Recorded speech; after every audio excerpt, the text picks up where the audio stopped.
I picked my granddaughter up from school last week. She slid into the passenger seat and stared straight ahead. Not upset, not angry, just blank, like someone dimmed the power inside her. She's 15. I asked how school was. She shrugged. I asked if anything happened. She said no. We drove in silence for a bit, tires humming on the road. Then she said something that hasn't let go of me since. Grandpa, do you ever feel like nothing you do actually makes a difference? My name is George. I'm 87 years old. I've buried friends. I've watched fortunes vanish. I've survived wars, heartbreaks, mistakes I'd erase if I could.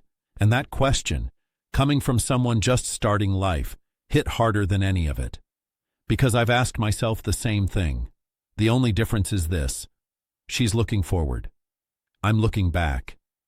And somewhere between those two views, I finally think I understand what we get wrong. We live in an age obsessed with impact. Everyone wants to matter loudly, to be known, to leave a footprint big enough that the world can't ignore it. People chase titles, followers, applause.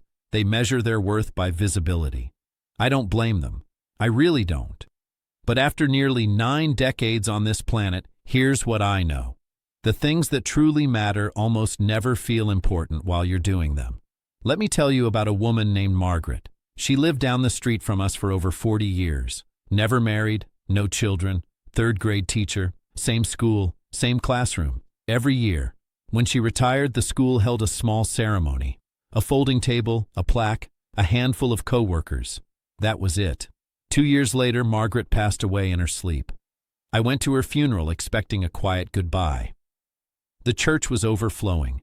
People stood along the walls, out the doors, down the steps. And then something happened I'll never forget. One by one, people stood up. A surgeon said Margaret was the first adult who made him feel capable. A woman who ran a charity said Margaret taught her to read when everyone else gave up. A man with gray hair and shaking hands said he became a teacher because of her. Margaret never tried to be extraordinary. She never chased influence.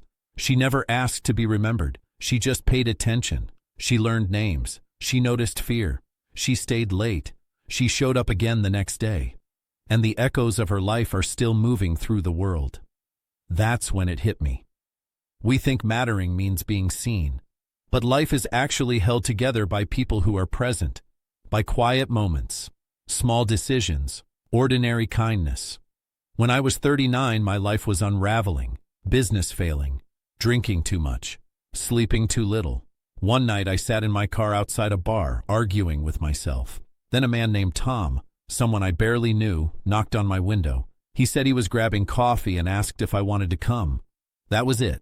No speech, no rescue mission, just coffee. We talked about nothing important.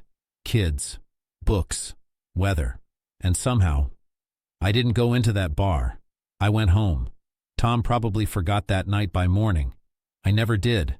That's the truth about mattering. It doesn't announce itself. It doesn't come with proof. You don't get a notification telling you that you changed someone's path. Most of the time, you'll never know. My wife, Eleanor, used to write letters, real ones, ink, envelopes, stamps. I used to tease her, told her phones existed. She just smiled and kept writing. After she died, I found boxes of replies. People said they saved her letters, read them during divorces, during grief, during loneliness. She wasn't trying to leave a legacy. She was just reaching out. Here's what I wish I'd understood sooner. Your life doesn't need to be impressive to be meaningful. In fact, the pressure to be exceptional is what breaks people. It convinces them that an ordinary, decent life somehow doesn't count. But almost everything that keeps this world standing is done quietly. Parents waking up at 3 a.m., workers doing their jobs honestly, friends checking in, strangers returning carts, people listening when it would be easier not to. You want to know if you matter? Look at who's right in front of you. Do you show up? Do you listen? Do you keep your word? Are you kind when there's no reward? These things won't make you famous, but they decide whether your life was real. When my grandson was 7, he was terrified of water. For 3 weeks, every day we stood in the shallow end together. 15 minutes. No pushing, no pressure, just presence. He swims now. He doesn't remember those days. I do. Because if I hadn't stayed, that fear might have stayed too. That's mattering.